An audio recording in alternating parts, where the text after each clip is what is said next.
اللہ تعالیٰ نے کہا. میرے بھائیوں، مجھے آپ کے سامنے اس مسئلے پر بہت ساری باتیں کہنی، لیکن مختصراً اس بات کی طرف بھی اشارہ کروں، سلف صالحین کی سمجھ کی اس بنیادی نقطے کا اثر بہت دور دور تک ہوتا ہے. اور اسی پس منظر میں مجھے اس نقطے کو بھی واضح کرنے دیں. آج اتحاد امت کا اتحاد اس وقت پوری امت کے اندر مخت اختلاف کے باوجود امت میں اتحاد ہونا چاہیے، اس پر اتفاق نظر آتا ہے آپ کو. ہر اسٹیج سے اتحاد و اتفاق کی بات کی جاتی ہے، لیکن میں آپ کے سامنے اس نقطے کی وضاحت کروں. یہ اتفاق اگر ہو سکتا ہے سلف صالحین کے منہج پر چل کر ہی ہو سکتا ہے، کسی اور راستے پر چل کر نہیں ہو سکتا. کیوں نہیں ہو سکتا؟ اس لیے کہ اللہ تبارک و تعالیٰ نے خود بیان فرمایا. اللہ تبارک و تعالیٰ نے کیا فرمایا؟ وَإِن تَوَلَّوْا فَإِنَّمَا هُمْ فِي شِقَاقٍ. اگر یہ لوگ اس سے منہ موڑتے ہیں، تم جیسا ایمان نہیں لاتے ہیں، تو یہ لوگ اختلاف میں پڑتے ہیں، یہ لوگ اختلاف میں پڑ رہے ہیں، یہ لوگ افتراق میں پڑ رہے ہیں، یہ لوگ گروہ بندی کا شکار ہونا چاہتے ہیں. اس کا مطلب کیا ہوا؟ صحابہ کے منہج کو مانو، اتفاق خود بخود آئے گا. صحابہ کے منہج کو مانو، اتفاق خود بخود پیدا ہوگا. صحابہ کے منہج سے انحراف کرو گے، اتفاق کے نعرے لگیں گے، 1000 کانفرنسیں ہوں گی، لیکن حقیقی اتحاد، فکر و نظر کا وہ اتفاق جو صحابہ کے درمیان تھا، عقائد کا اتفاق ہو، عبادت کے بنیادی اصولوں میں اتفاق ہو، یا اسی طریقے سے شریعت کے بنیادی اصولوں میں اتفاق ہو، جو کہ اصل اتفاق ہے. ایک اسٹیج شیئر کر لینے کا نام اتفاق نہیں ہے. چند مسالے کی خاطر آپس میں ایک دوسرے کے ہاتھ سے ہاتھ ملا لینے یا گلے سے لگ جانے کا نام اتفاق نہیں. جو حقیقی اتحاد ہے، یہ اتحاد منہجی اتفاق سے پیدا ہو سکتا ہے. اور اس دور میں اگر کوئی دعوت اس کا دعویٰ کر سکتی ہے کہ ہمارا منہج پوری امت کو ایک ساتھ اتفاق میں اکٹھا کر سکتا ہے، تو وہ دعوت سلفی دعوت ہے، اس کے علاوہ اور کچھ نہیں. رہے وہ جن کو ہم اور آپ شیعہ کہتے ہیں، ان کا مسئلہ تو اتفاق و اتحاد سے پہلے ایمان و کفر کا ہے. وہ منزل طے ہو جائے گی تو انہیں بھی اتفاق کے لیے اس کے علاوہ کوئی اور نقطہ نہیں ملے گا. ہاں، اس وقت براہ راست شیعہ کے ساتھ اتفاق کی آپ بات کریں، صحابہ کے منہج پر اتفاق کی بات نہیں ہو سکتی. لیکن یہ بات یاد رکھنا اتفاق کی بات ایمان و عقیدے کے بعد آتی ہے. ایمان و عقیدہ بنیادی حیثیت رکھتا ہے، اور ان سے اختلاف ایمان کی بنیادوں میں ہے، ان سے اختلاف ایمان کی بنیادی باتوں میں ہے. وہ اتفاق اگر طے ہو جائے گا، وہاں اگر اتفاق ہو جائے گا، یہاں خود صحابہ کے منہج پر اتفاق شیعہ اور سنی کے درمیان میں بھی ہو سکتا ہے. میرے بھائیوں، میں نے دوسری خصوصیت آپ کے سامنے رکھی. وہ خصوصیت یہ کہ سلفی دعوت کی دوسری امتیازی خصوصیت یہ ہے کہ وہ قرآن و سنت کو صحابہ کی سمجھ کے مطابق سمجھنے کی بات کرتی ہے. اور یہ امتیاز صرف اسی دعوت کو حاصل ہے، اس کے علاوہ کسی اور کو حاصل نہیں ہے. دیکھنا چاہتے ہیں تو آپ دیکھ لیں، عقیدت کے تعلق سے ہٹ کر حقیقت میں دین میں ان کی سمجھ کو مقدم رکھنے کا جب معاملہ آتا ہے تو کون اس پر کھرا اترتا ہے اور کون کھوٹا قرار پاتا ہے، خود بخود حقیقت آپ کے سامنے واضح ہو جائے گی. تیسری امتیازی خصوصیت جس کا تذکرہ آج کے اس خطاب میں آپ کے سامنے کرنا چاہتا ہوں، وہ ہے کہ سلف صالحین کی یہ دعوت، سلف صالحین سے نسبت رکھنے والی یہ دعوت عقل پرستی کے اس ماحول میں، عقلانیت کے اس ماحول میں، کتاب و سنت کی روشنی میں صحیح منہج میرے اور آپ کے سامنے متعین کرتی ہے. میرے بھائیوں، مجھے آپ کے سامنے یہ بات کہنے دیں، امت کے جو فتنے آئے ہیں، ان فتنوں میں تعویل کا بہت بڑا دخل رہا ہے. امت کے اندر جو عقیدے کا بگاڑ آیا، حتیٰ کہ اعمال کا جو بھی بگاڑ آیا، اعمال کے بگاڑ کے اندر بھی تعویل کا بہت زیادہ اثر رہا ہے. اور تعویل فاسد کی بنیاد عقل پرستی پر رہی. میں آپ کے سامنے اس حقیقت کو واضح کروں، عقل کی شرعی حیثیت کا جب مسئلہ آتا ہے، عقل کا درجہ کیا ہے، دین میں عقل کا درجہ کیا ہے، آپ کو یہ بات بتاؤں، امت میں آپ کو دو دھڑے نظر آئیں گے. ایک وہ جو عقل کو بالکل بیکار چیز سمجھتا ہے، عقل کو بالکل ناکارہ چیز سمجھتا ہے، یا عقل کو اللہ تبارک و تعالیٰ تک پہنچنے کی راہ میں رکاوٹ سمجھتا ہے، یا وہ سمجھتا ہے کہ عقل انسان کو گمراہ کرتی ہے، گمراہی کی طرف لے جاتی ہے. ایک طبقہ وہ، اور دوسری طرف وہ طبقہ بھی ہے جو اپنی عقل کا پجاری، اپنی عقل ہی کو سب کچھ سمجھتا ہے. اللہ کی کتاب کی بات آئے، نبی کی سنت کی بات آئے تو وہ پہلے یہ دیکھتا ہے، پہلے یہ طے کرتا ہے کہ میری عقل کیا کہتی ہے. عقل قبول کرتی ہے، بات کو مانتا ہے، عقل اگر قبول نہیں کرتی اس بات کا انکار کر دیتا ہے.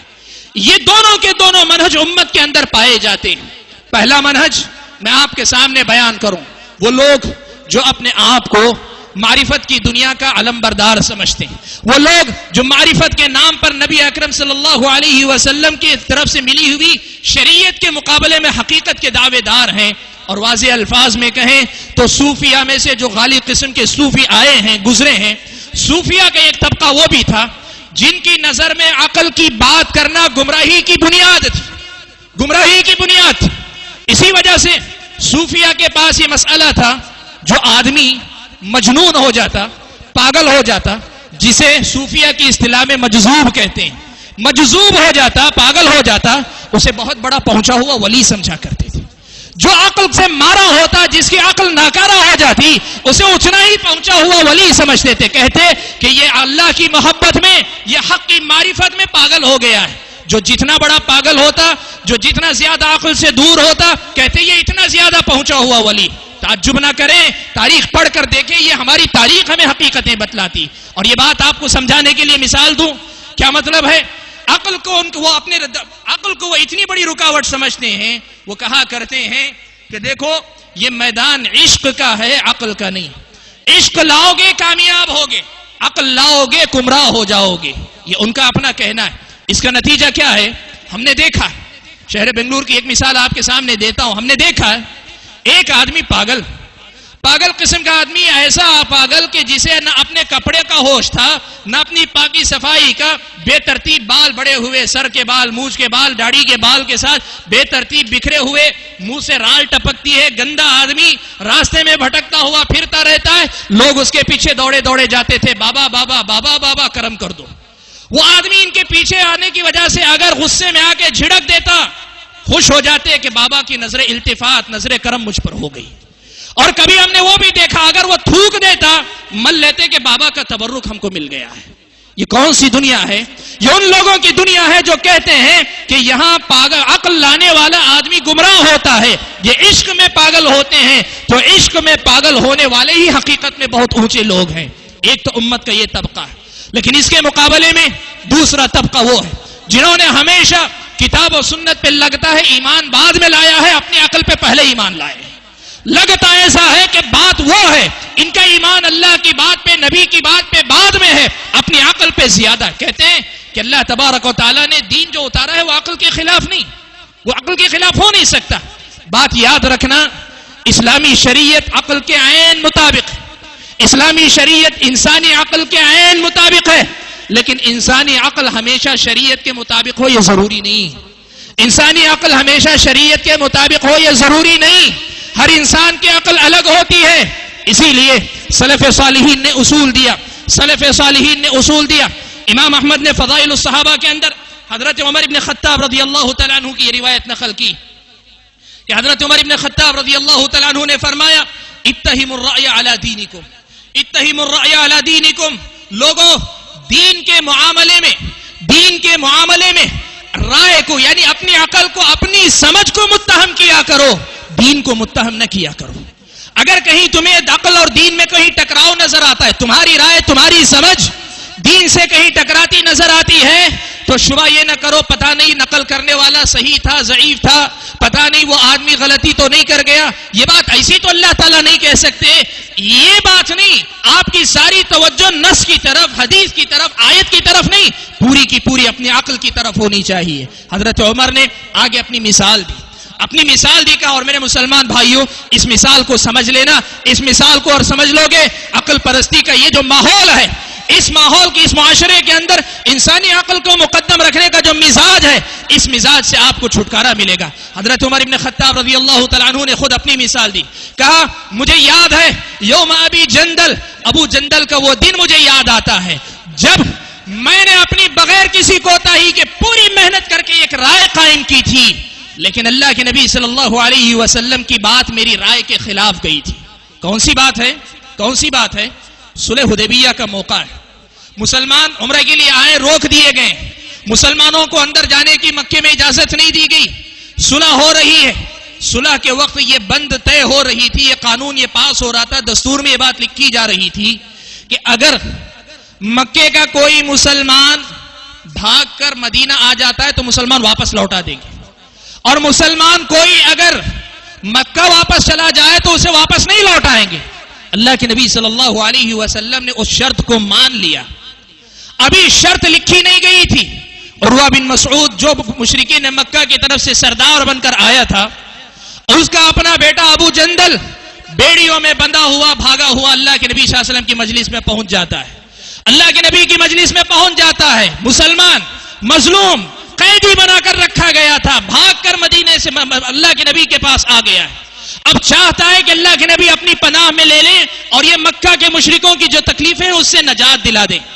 عروہ ابن مسعود نے کہا کہ محمد، ہمارے درمیان معاہدہ طے ہوا ہے کہ کوئی مکہ سے بھاگ کر آئے گا تو آپ واپس لوٹا دیں گے. ابو جندل کو ابھی کے ابھی واپس کیجیے، ابو جندل کو ابھی کے ابھی واپس کیجیے.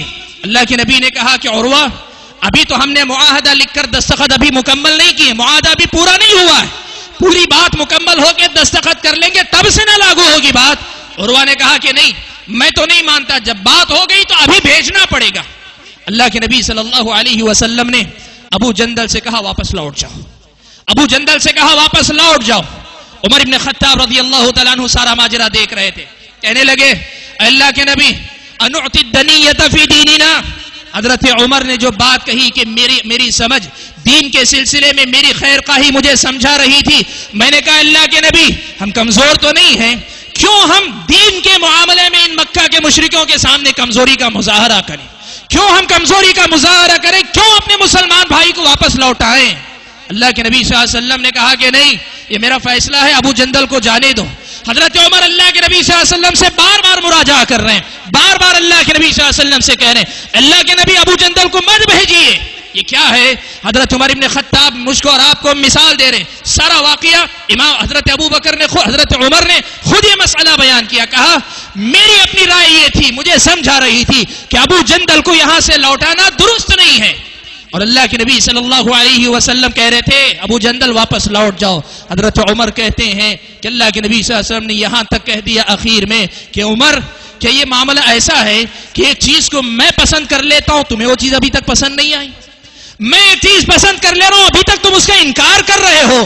حضرت عمر ابن خطاب نے کہا جب اللہ کے نبی صلی اللہ علیہ وسلم نے یہ بات کہی کہ نبی کی پسند یہ ہے اور میری بات نبی کی بات کے خلاف، تو میں نے اپنا منازعہ، اپنا اختلاف ختم کر لیا. رضیت، میں راضی ہو گیا. حضرت عمر ابن خطاب رضی اللہ تعالیٰ عنہ نے یہ واقعہ بیان کیا، بیان کر کے یوں کہیے مثال دی اپنے اس جملے کے لیے کہ اتہموا الرائے علی دینکم. عمر ابو جندل کے سلسلے میں ان کی اپنی جو رائے تھی اس میں مسلمانوں کے خیر خواہ تھے. حضرت عمر ابو جندل کے خیر خواہ تھے.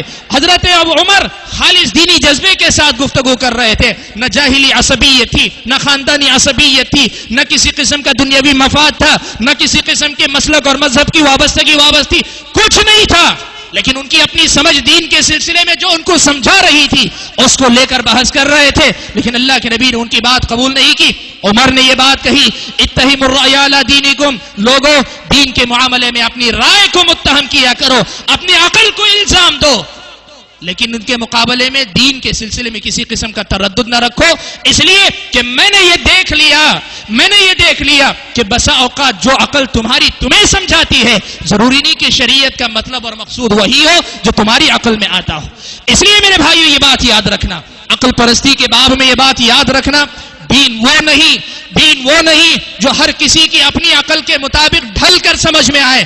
دین وہ ہے جس میں آدمی اپنی عقل کو قرآن و سنت کی تعلیمات کے مطابق ڈھالنے اور بنانے کی کوشش کیا کرے. اور میرے بھائیو اس سلسلے میں علامہ ابن تیمیہ رحمۃ اللہ علیہ کا ایک قول آپ کے سامنے نقل کر دوں تو شاید مسئلے کی وضاحت مکمل ہو جائے. علامہ ابن تیمیہ رحمۃ اللہ علیہ نے اہل سنت والجماعت کے پاس عقل کا جو درجہ ہے ان دو گروہوں کے درمیان، ایک وہ جو عقل کا پوری طرح انکار کرتے ہیں، دوسرے وہ جو عقل کو پوری طریقے سے اصل مان لیتے ہیں، ان دونوں کے درمیان اہل سنت والجماعت کے پاس عقل کی جو حیثیت ہے اس کو متعین کرتے ہوئے فرمایا کہ لوگوں، عقل کی حیثیت آنکھوں کی روشنی کی ہے.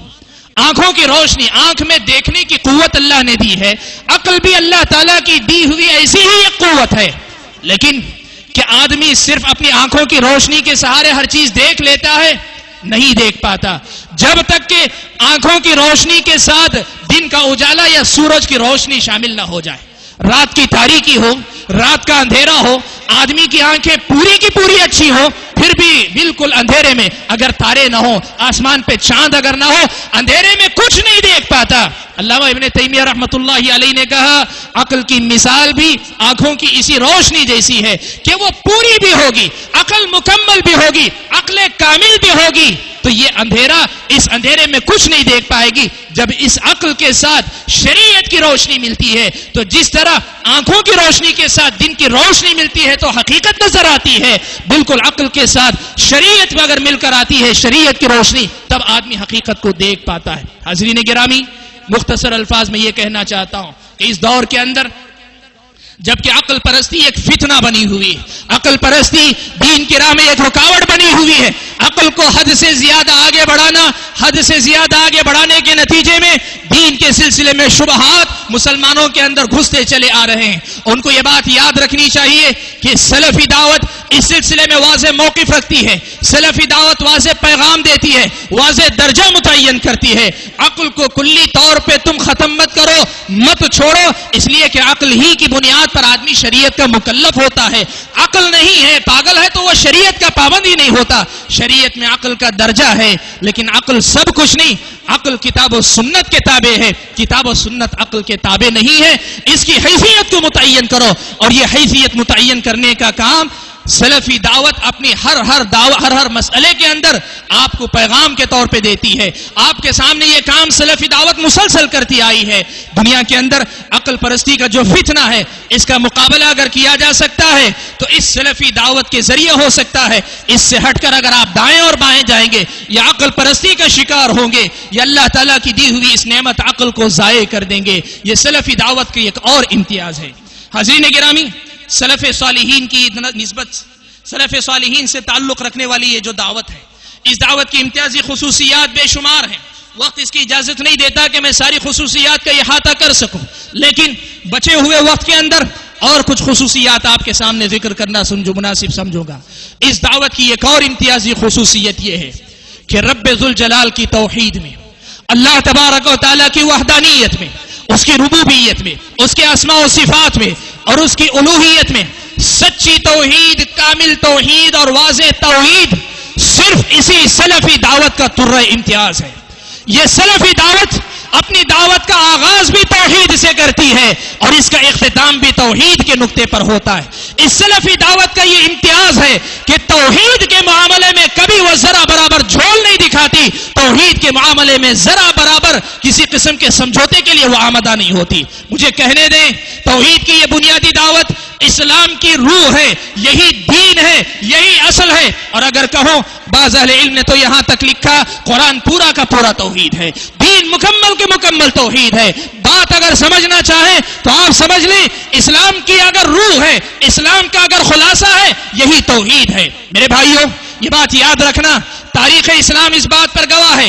ایک دعوت، حالات بدل گئے، زمانہ بدل گیا، حکمران بدل گئے، اچھے اوقات بھی آئے، برے اوقات بھی آئے، کیسے کیسے فتنے آئے، لیکن ہر حال میں توحید کی دعوت کو اگر سر بلند رکھا، توحید کی دعوت کو ہمیشہ مقدم رکھا، توحید کی دعوت کو ہمیشہ اپنے سینوں سے لگائے رکھا، یہی سلفی دعوت ہے۔ اس کے مقابلے میں میں آپ کے سامنے کہوں تو آپ تعجب نہ کریں، توحید کی دعوت کو بہت سارے وہ مسلمان بھی ہیں جنہوں نے آج تک خود سمجھا نہیں ہے، وہ دنیا کو سمجھائیں گے کیا؟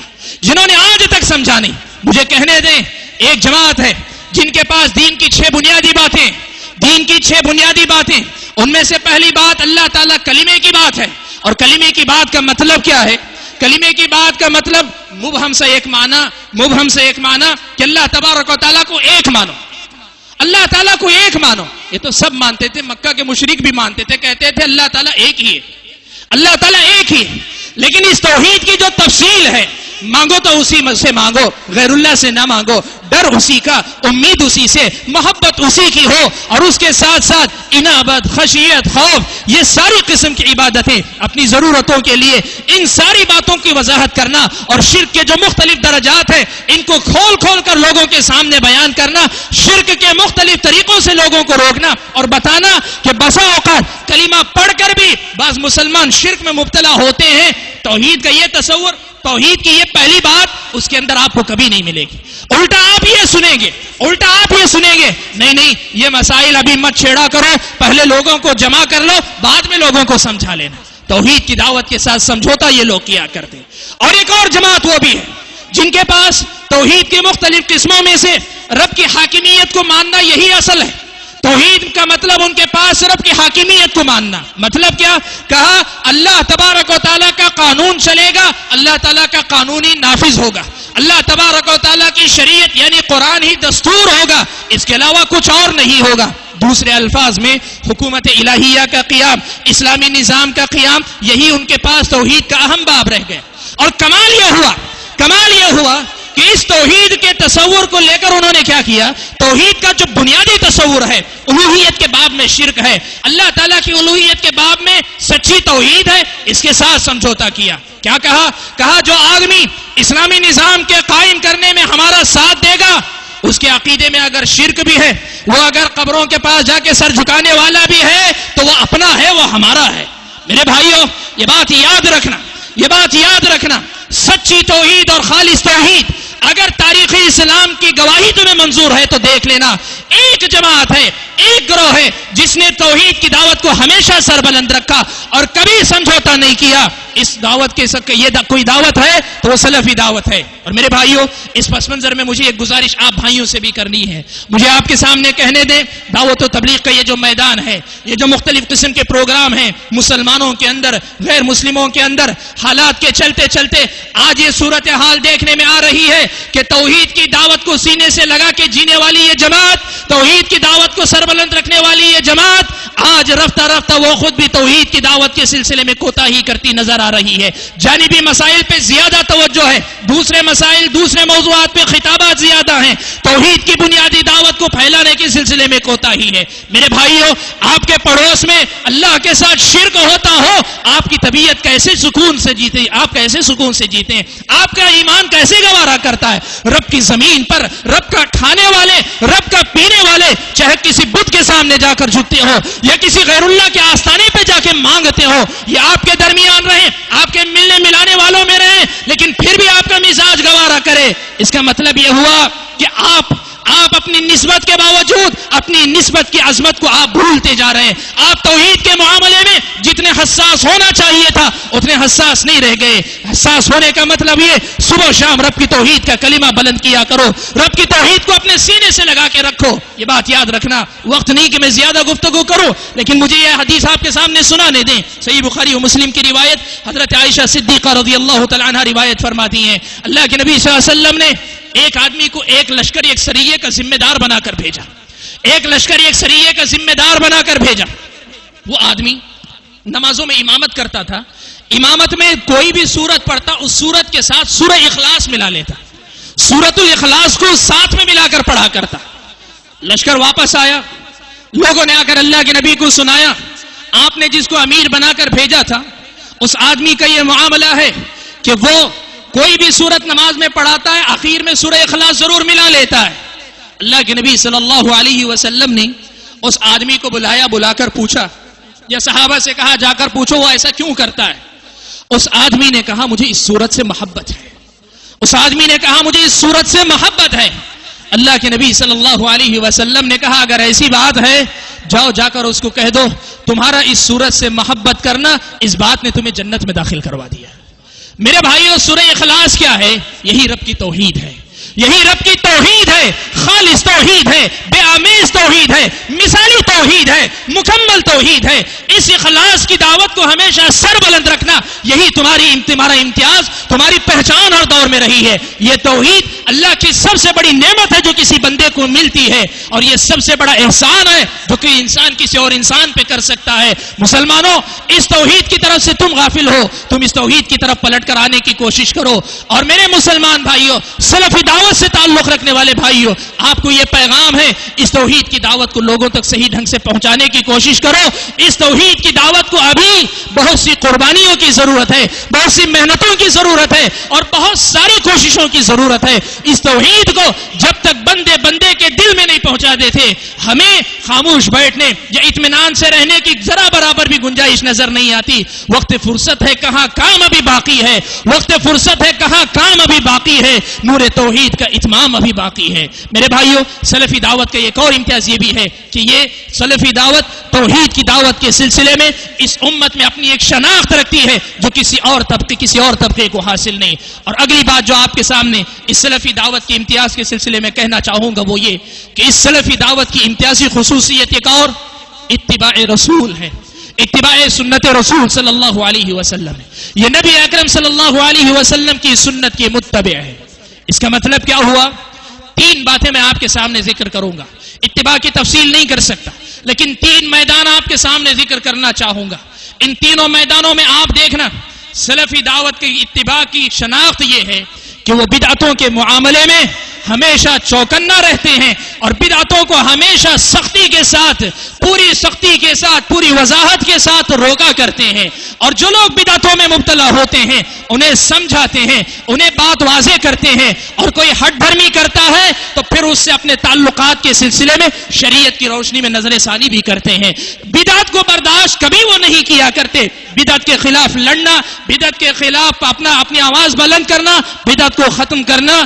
آپ دیکھیں سلفی دعوت سے جڑے علماء نے یہ باتیں لکھی ہیں کہ بسا اوقات میدان جہاد میں ایک دشمن کو مارنے سے زیادہ کسی بدعت کے خاتمے کے لیے لڑنا زیادہ افضل ہوا کرتا ہے، یا اس سے زیادہ اونچے درجے کا جہاد ہے۔ یہ سلفی دعوت کا امتیاز ہے کہ بدعتوں کے سلسلے میں چاہے وہ کسی بھی درجے کی بدعتیں ہوں، آپ کبھی نرم رویہ سلفی دعوت کے پاس نہیں دیکھیں گے۔ اس سے ہٹ کر دنیا کی جتنی دعوتیں ہیں آپ دیکھ لیں، مصلحت کے نام پر، جماعتی مفاد کے نام پر، تنظیم کے فائدے کے نام پر یہ لوگ بدعتوں کے ساتھ سمجھوتا اور بدعتیوں کے ساتھ سمجھوتا کرنے کو وہ اپنے دین کا تقاضا سمجھتے ہیں۔ صرف یہ نہیں ہے کہ وہ سمجھوتا کرتے ہیں، وہ کہتے ہیں کہ نہیں، دین مصلحت سے کام لینے کا نام، دین اتحاد و اتفاق کی تعلیم دیتا ہے، اس نام پر بدعت کے تعلق سے کوتاہی، بدعت کے تعلق سے کوتاہی، یہ ان کی شناخت ہے۔ سلفی دعوت کا یہ امتیاز ہے کہ وہ امام مالک رحمۃ اللہ علیہ، حضرت عائشہ صدیقہ رضی اللہ تعالیٰ عنہ وغیرہم کی ترقی کہی ہوئی اس بات کو ہمیشہ یاد رکھتے ہیں کہ ایک بدعت ایجاد کرنا نبی کے پر خیانت کا الزام لگانا ہے۔ وہ ہمیشہ بدعت کے سلسلے میں چوکنا رہتے ہیں، وہ نبی کے متبع ہوتے ہیں، وہ مبتدع نہیں ہوتے، بدعتی نہیں ہوتے، یہ اہل بدعت سے کسی قسم کا تعلق نہیں رکھتے۔ سلفی دعوت کا اتباع کے باب میں یہ شناخت یا امتیاز ہے، اور اتباع کے باب میں اس کی دوسری شناخت یہ ہے کہ وہ علماء اور ائمہ کے درجے کو اللہ کے نبی کے درجے کے بعد رکھتے ہیں، علماء اور ائمہ کے درجے کو اللہ کے نبی کے درجے کے بعد رکھتے ہیں۔ میرے بھائیوں، یہ سلفی دعوت کا ترہ امتیاز ہے کہ ہمیشہ اس نے یہ بات کہی کہ یاد رکھو، علماء، امت کے علماء جو صحیح منہج پر قائم رہے وہ ہماری بنیادوں میں سے ہیں، ہم انہی کے سہارے چلتے ہیں، انہی کے علم سے مستفید ہوتے ہیں، لیکن علماء ہیں، ان میں سے کوئی نبی کے درجے میں نہیں ہے، ان میں سے ہر ایک کی بات بقول امام مالک رحمۃ اللہ علیہ لی بھی جا سکتی ہے، دلیل کی روشنی میں چھوڑی بھی جا سکتی ہے، لیکن جن کی ہم چھوڑتے ہیں نہ ان کی تنقیص کرتے ہیں نہ ان کی توہین کرتے ہیں، اور ایک مسئلے میں چھوڑنے کے باوجود صحیح ہونے کی صورت میں دوسرے مسئلے میں انہی کی بات لیتے ہیں۔ اس مسئلے میں اتباع کی اس باب میں تقلید کا یہ جو انداز ہے، تقلید جامد یا تقلید مذہبی یا تعصب کا جو میدان ہے، اس معاملے میں بھی سلفی دعوت کا یہ ترہ امتیاز ہے کہ وہ علماء سے تعلق رکھتے ہیں، لیکن علماء سے تعلق اللہ اور اس کے نبی کے بعد کا ہے۔ میں آپ کے سامنے آیت کریمہ پڑھوں، اللہ تبارک و تعالیٰ نے فرمایا یا ایھا الذین آمنوا اطیعوا اللہ واطیعوا الرسول واولی الامر منکم فإن تنازعتم فی شیء فردوه الی اللہ والرسول۔ اللہ نے فرمایا اے ایمان والو، تم اللہ کی اطاعت کرو، رسول کی اطاعت کرو، تم اللہ کی اطاعت کرو اور رسول کی اطاعت کرو، وَأُولِي الْأَمْرِ مِنْكُمْ، اور تم میں سے ذمہ داروں کی اطاعت کیا کرو۔ علامہ طیبی رحمۃ اللہ علیہ نے اس آیت کی تشریح کرتے ہوئے ایک بہت اچھا نقطہ لکھا، یہ سلفی نقطہ نظر کو واضح کرتا ہے اتباع کے باب میں کہ ہم تقلید کے معاملے میں، اتباع کے معاملے میں ہمارا موقف کیا ہے۔ علامہ طیبی رحمۃ اللہ علیہ کی یہ تفسیر واضح کرتی ہے، وہ کہتے ہیں اللہ تعالیٰ نے اپنی اطاعت کا حکم دیا، کہا اطیعوا، مستقل لفظ اطاعت کو دہرایا، وَأَطِيعُوا الرَّسُولَ، رسول کی اطاعت کا حکم دیا تو کہا